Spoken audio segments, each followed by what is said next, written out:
जय Hind and hello guys, स्वागत है आपका आपके अपने YouTube चैनल ज्ञानदेव होस्ट में। और इस वीडियो में मैं आपको बताने वाला हूं केंद्रीय विद्यालय संगठन यानी कि KVS class first admission online form 2025-2026 form fill up process के बारे में, जहां पर लेटेस्ट अपडेट के साथ में फॉर्म को कैसे फिल करना है इसके बारे में जानकारी दी जाएगी। गाइज, जो आपके फॉर्म भरने की लास्ट डेट है वो आपकी आगे बढ़ा दी गई है। जी हाँ, आपने सही सुना। पहले आपके फॉर्म भरने की लास्ट डेट 21 मार्च 2025 रात 10 बजे तक थी, पर अभी इसको बढ़ा करके 24 मार्च 2025 रात 10 बजे तक कर दिया है। और साथ ही साथ जो आपकी इसमें लॉटरी रिजल्ट आने वाला था, लॉटरी लिस्ट आने वाली थी, वो पहले आपकी 26 मार्च को आनी थी, पर अभी ये आपकी जो आएगी वो 28 मार्च 2025 को जारी होगी।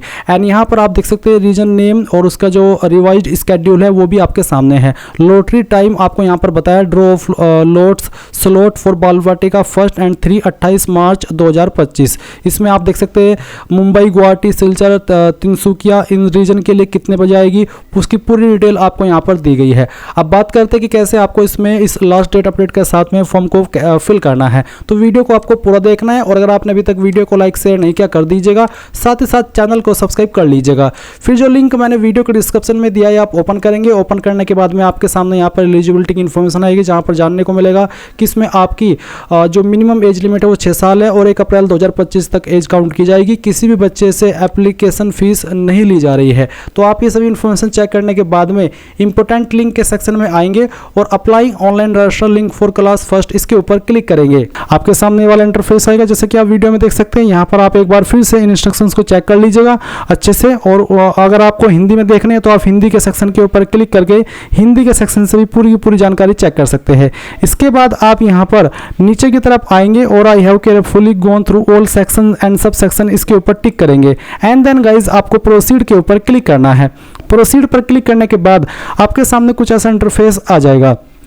अब आपको यहाँ पर आपके बच्चे का जो फर्स्ट नेम है वो एंटर करना है। मैं यहाँ पर डेमो के लिए फॉर्म को भर करके आपको दिखा रहा हूँ, इसलिए मैं अपना ही नाम भर रहा हूँ। और ये जो इन्फॉर्मेशन आप भरेंगे वो इंग्लिश के अंदर भरेंगे, और अंग्रेजी के बड़े अक्षरों का आपको इस्तेमाल करना है फॉर्म को भरते समय। फिर आपके बच्चे का मिडिल नेम डालना है, नहीं है तो खाली छोड़ दीजिए। फिर जो भी आपके बच्चे का लास्ट नेम है वो भी आप यहाँ पर डाल दीजिएगा। इसके बाद में पूछे कि क्या बच्चा दिव्यांग है, डिफरेंटली एबल्ड है, अगर हाँ तो हाँ, अगर नहीं तो नहीं। उसके बाद डेट ऑफ बर्थ, तो आप यहाँ पर कैलेंडर के ऊपर क्लिक करेंगे। कैलेंडर के ऊपर क्लिक करके जो भी आपके बच्चे का डेट ऑफ बर्थ है वो आपको यहाँ पर सिलेक्ट कर लेना है। जैसे कि मैं 2017 आपको डेमो के लिए सिलेक्ट करके दिखा रहा हूँ। फिर यहाँ से मैं मंथ सिलेक्ट करता हूँ और उसके बाद में डे सिलेक्ट कर लेता हूँ, तो कोई इशू नहीं आया।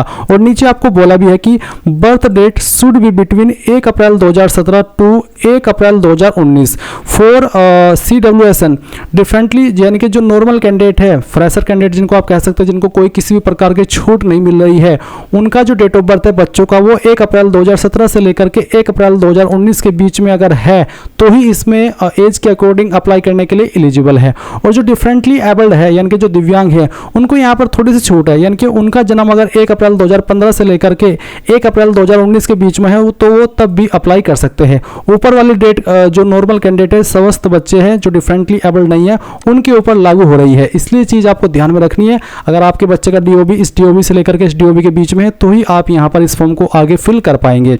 इसके बाद है, क्या बच्चा केंद्रीय विद्यालय संगठन के कर्मचारी का बच्चा है। अगर ऐसा बच्चा है तो आप यहाँ पर बताएंगे कि वर्किंग पेरेंट है या नॉट एप्लीकेबल। अगर नहीं है तो आप यहाँ पर इसमें नॉट एप्लीकेबल के ऊपर क्लिक कर देंगे। फिर आप आपका ईमेल एड्रेस डालेंगे, उसके बाद में नंबर डालेंगे जो कि आप रजिस्टर करना चाहते हैं। दोनों चीज़ें बहुत ही इंपॉर्टेंट है, इसलिए गाइज आपको इनको सावधानी पूर्वक भरना है। आगे की इन्फॉर्मेशन इन्हीं पर शेयर की जाएगी। इसके बाद एक कैप्चा कोड डालेंगे और सभी जानकारी चेक करते हुए आप यहाँ पर रजिस्टर के ऊपर क्लिक करेंगे। अब आपके सामने यहाँ पर OTP वेरिफिकेशन का पेज आएगा। बेसिकली आपने जो नंबर अभी रजिस्टर किया उस नंबर के ऊपर एक OTP सेंड किया है, वो OTP यहाँ पर डाल दीजिए। ये कैप्चा कोड फिल कीजिए। अगर समझ में ना आए तो आप रिफ्रेश के ऊपर क्लिक करके नया कैप्चा इस्तेमाल कर सकते हैं। उसके बाद आप यहाँ पर वेरीफाई के ऊपर क्लिक करेंगे। अब आप देखेंगे कि जो आपका रजिस्ट्रेशन है वो यहाँ पर हो चुका है, और आपको सभी इन्फॉर्मेशन आपके डिस्प्ले के ऊपर दी गई है। आप इसको नोट कर लीजिए, स्क्रीनशॉट ले लीजिए, या फिर इसको PDF के रूप में भी सेव कर सकते हैं।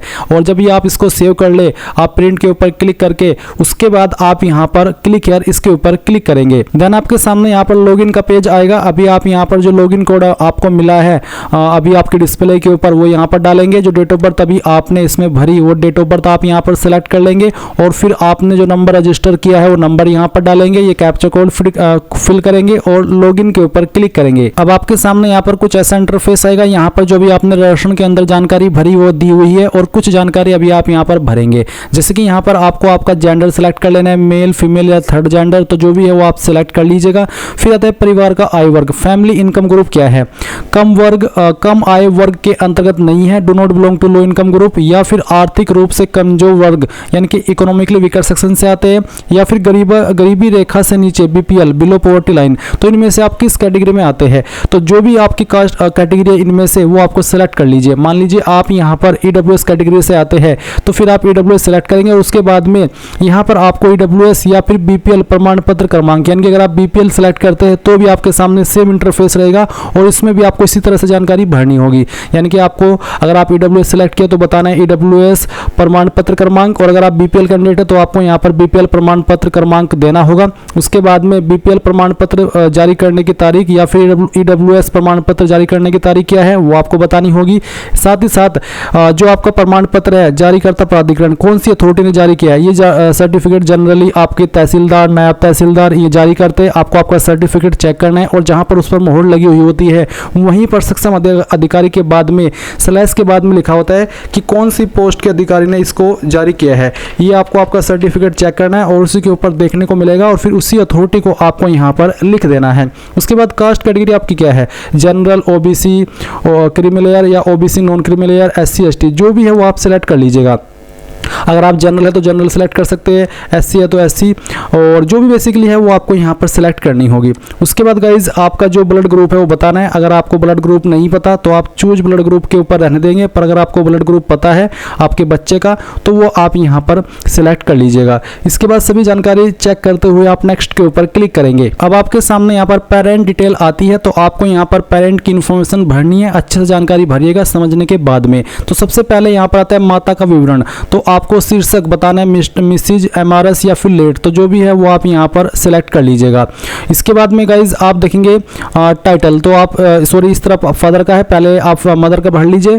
तो जैसे कि हमने यहाँ पर टाइटल सेलेक्ट कर लिया, उसके बाद में जो आपकी माताजी का पूरा नाम है वो आपको यहाँ पर एंटर करना है। फिर आप यहाँ पर नेशनलिटी सेलेक्ट कर लेंगे, तो अगर आप इंडियन है इंडियन सेलेक्ट कर लीजिएगा। सेम वे में आप यहाँ पर पिता की इन्फॉर्मेशन भरेंगे मिस्टर, और उसके बाद में जो पूरा नाम है आपके पिताजी का वो आपको यहाँ पर एंटर करना है और फिर आपको जो नेशनलिटी है वो सिलेक्ट कर लेनी है इस तरह से, जैसे कि मैंने आपको यहाँ पर सिलेक्ट करके दिखाया है। इसके बाद गाइज आप यहाँ पर देखेंगे क्या आप चाहते हैं कि माता का आवासीय पिता के आवासीय पता फील्ड में समयतः ही लिखा जाए, यानी कि अगर आपकी माताजी का और आपके पिताजी का एड्रेस सेम ही है तो आप चाहते हैं कि जब मैं अपनी जो माता का एड्रेस भरूँ वो ऑटोमेटिकली पिता वाले सेक्शन में भी चला जाए, तो आप इसमें हाँ कर दीजिए। और अगर आप चाहते हैं कि माता का एड्रेस अलग है और पिता का एड्रेस अलग है, सिंगल पेरेंट है, तो आप यहाँ पर नो करके अलग से माता का एड्रेस और अलग से पिता का एड्रेस दे सकते हैं। मैंने यहाँ पर हाँ कर दिया है क्योंकि मेरा सेम है। इसके बाद में आता है कंट्री ऑफ रेसिडेंस, तो आपको यहाँ पर इंडिया सेलेक्ट कर लेना है। स्टेट ऑफ रेसिडेंस, कौन सी स्टेट के आप निवासी है, या आपकी माताजी या आपके पिताजी, वो आपको सिलेक्ट कर लेना है। उसके बाद में सिटी ऑफ रेसिडेंस, तो किस सिटी के अंदर रहते हैं वो सिटी आपको यहाँ पर खुद से एंटर कर देनी है। इसके बाद में आप यहाँ पर नीचे की तरफ देखेंगे एड्रेस, तो जो आपका घर का पूरा एड्रेस है वो यहाँ पर आप भर देंगे और फिर जो पिन कोड है वो आपको यहाँ पर डाल देना है। इसके बाद नीचे की तरफ आएंगे, अपना कोई लैंडलाइन नंबर है तो वो डाल देंगे, मोबाइल नंबर कोई सेकेंडरी है वो डाल देंगे, ईमेल एड्रेस यहाँ पर दे देंगे और फिर आपको यहाँ पर इस तरफ पिता का मोबाइल नंबर और जो पिता का ईमेल एड्रेस है वो यहाँ पर देना है। फिर नीचे की तरफ आप आएंगे, देखेंगे यदि माता काम करती है या फिर थी तो कृपया निम्न जानकारी भरे, तो यहाँ पर ऑक्यूपेशन उनका बताना है। अगर कुछ भी वो काम करते हैं तो आप यहाँ पर लिख सकते हैं, जैसे कि हाउसवाइफ या फिर होम मेकर, जो भी है वो आप यहाँ पर इस तरह से दे सकते हैं। और संस्था का नाम वो आप दे सकते हैं। अगर नहीं करती है तो आप इस ऑप्शन को चाहे तो खाली छोड़ सकते हैं। इसी प्रकार से आपको यहाँ पर पिता की इन्फॉर्मेशन देनी है, तो जो भी है बेसिकली वो आप इस तरह से भर दीजिएगा। अगर नहीं है कुछ भी काम तो आप इनको खाली छोड़ सकते हैं और फिर आप यहाँ पर नेक्स्ट के ऊपर क्लिक करेंगे। अब आता है चॉइस ऑफ स्कूल, तो आप कौन सी स्कूल को चॉइस देना चाहते हैं वो आप सिलेक्ट करेंगे। आपको बोला कि आप 3 अलग अलग केंद्रीय विद्यालयों में किसी भी प्राथमिकता के बिना आवेदन कर सकते हैं, यानी कि जिसको मेन प्राथमिकता आपको नहीं देनी है उसके बिना भी आप 3 अलग अलग केंद्रीय विद्यालयों में जो अपनी प्रेफरेंस है वो दे सकते हैं। स्कूल विकल्पों को भरने के लिए नीचे दिए गए टैब पर क्लिक करें। यदि आप 3 से कम केंद्रीय विद्यालयों में आवेदन करना चाहते हैं तो आप एक या अधिक टैब छोड़ सकते हैं। हालांकि कम से कम एक विद्यालय का विकल्प दिया जाना अनिवार्य है, यानी कि एक तो आपको जो प्रेफरेंस है वो देनी ही होगी, और वैसे इसमें मैक्सिमम यहाँ पर 3 के ऑप्शन आपको दिए गए हैं। तो सबसे पहले आप यहाँ पर सिलेक्ट विद्यालय फर्स्ट, आप इसके ऊपर आएंगे, कौन से स्टेट के अंदर चाहते हैं वो स्टेट सेलेक्ट कर लेंगे। फिर यहाँ पर आता है आपका सिलेक्ट स्कूल, कौन से स्कूल के अंदर चाहते हैं। यहाँ पर काफ़ी सारे स्कूल उस स्टेट के आपको देखने को मिल जाएंगे, तो जिसके अंदर भी चाहते हैं वही आप यहाँ पर सिलेक्ट कर लीजिएगा। तो एग्जाम्पल के लिए मैं यहाँ पर एक सिलेक्ट कर लेता हूँ। अब ये मैंने सिलेक्ट कर लिया। उसके बाद में आप यहाँ पर नीचे आएंगे, देखेंगे आपका school category for admission purpose वो आप देख सकते हैं। फिर आप नीचे की तरफ आएंगे, देखेंगे स्कूल लोकेशन मैप, तो आप व्यू मैप के ऊपर क्लिक करके स्कूल के लोकेशन भी देख सकते हैं। फिर नीचे की निवास से विद्यालय की दूरी किलोमीटर में, जो आपका निवास है उससे विद्यालय की दूरी कितनी है, 5 किलोमीटर से कम या बराबर, 5 किलोमीटर से अधिक। तो आपने यहाँ पर ये जो स्कूल चुना है और जो आपका घर का एड्रेस है उससे कितनी दूर है, 5 किलोमीटर या उसके बराबर है या 5 किलोमीटर से अधिक, जो भी है वही आप यहाँ पर टिक कर दीजिए। अगर आप 5 किलोमीटर से अधिक सेलेक्ट करते हैं तो यहाँ पर आता है केवीएस प्रवेश दिशा निर्देश के अनुसार आप इस विद्यालय में आरटीआई के तहत प्रवेश के लिए नहीं पात्र है। और अगर आप यहाँ पर 5 किलोमीटर या इससे कम या बराबर में है तो गाइज यहाँ पर आपको इसके लिए बोला है कि आप इसमें अप्लाई करने के लिए एलिजिबल है। तो कहने का मतलब ये है कि जो आप केवीएस सेलेक्ट कर रहे हैं स्कूल, वो आपके एड्रेस के 5 किलोमीटर की रेंज में ही रहना चाहिए। तो यहाँ पर जो मैंने अपना केवीएस सेलेक्ट किया है वो मिर्ज़ापुर में है, तो मैंने यहाँ पर मिर्ज़ापुर को सेलेक्ट करके, और मेरी इसकी जो रेंज है उसकी लिमिट 8 किलोमीटर की दी गई है, मैंने यहाँ पर 8 किलोमीटर से कम या उसके बराबर ये वाला ऑप्शन सेलेक्ट कर लिया है। फिर आप नीचे की तरफ आएंगे और आप यहाँ पर देखेंगे क्या आपको सेवा प्राथमिकता श्रेणी भरने में मदद चाहिए। अगर आपको मदद चाहिए, आपको नहीं पता है कि क्या है, तो आप यहाँ पर हाँ कर दीजिए, और हाँ करने के बाद में आपको इन सवालों के आंसर करने और ऑटोमेटिकली आपकी यहाँ पर सेवा प्राथमिकता भरी जाएगी।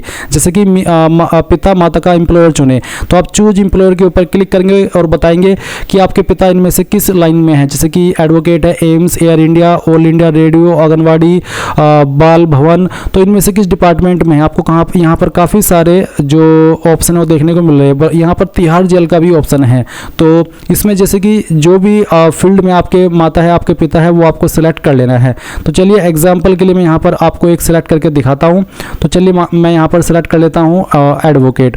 अब मैंने सिलेक्ट कर लिया। उसके बाद में यहाँ पर आता है एम्प्लॉयमेंट स्टेटस, तो आप बताइए, जैसे कि यहाँ पर नॉट एप्लीकेबल आ रहा है।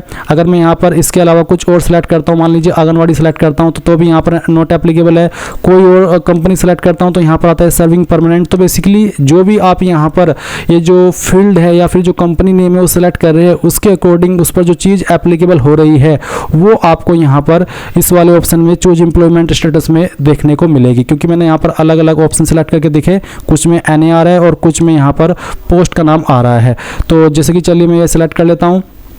अभी सेलेक्ट करने के बाद में अगर आपके सामने ये आ रहा है तो सेलेक्ट कर ले। अगर नॉट एप्लीकेबल आ रहा है, जैसे कि मैं यहाँ पर पहले वाला ऑप्शन सेलेक्ट करता हूँ और इसमें NA आ, तो मैंने NA सेलेक्ट कर लिया। फिर यहाँ पर जो चूज सर्विस प्रायोरिटी कैटेगरी है वो ऑटोमेटिकली यहाँ पर फैच कर ली जाएगी, जैसे कि यहाँ पर 5th आ चुकी है और आपको बहुत ही आसानी से चीज़ भरने को मिल जाएगी। फिर नीचे की तरफ आप आएंगे, देखेंगे अभिभावक में पिता माता का चुनाव करें जिनकी सेवा प्राथमिकता श्रेणी एवं स्थानांतरण के आधार पर प्रवेश का निर्णय होगा। यहाँ पर गाइज मेरे सामने जो ऑप्शन है वो ऑटोमेटिकली नॉट एप्लीकेबल आ रहा है। अगर मैं यहाँ पर कुछ और सेलेक्ट करता हूँ, जैसे कि मैंने आंगनवाड़ी सेलेक्ट किया, इसमें भी नॉट एप्लीकेबल है। फिर मैंने कुछ और सेलेक्ट किया तो इसमें ये वाला ऑप्शन है। फिर इसमें जो चूज सर्विस प्रायोरिटी कैटेगरी है वो यहाँ पर 2 है और इसमें यहाँ पर ये जो वाला ये वाला जो ऑप्शन है अभिभावक में पिता माता का चुनाव करें जिनकी सेवा प्राथमिकता श्रेणी एवं स्थानांतरण के आधार पर प्रवेश का निर्णय होगा। यानी कि किसको प्रायोरिटी दी जाएगी प्रवेश के लिए, आपके माता को या फिर आपके पिता को।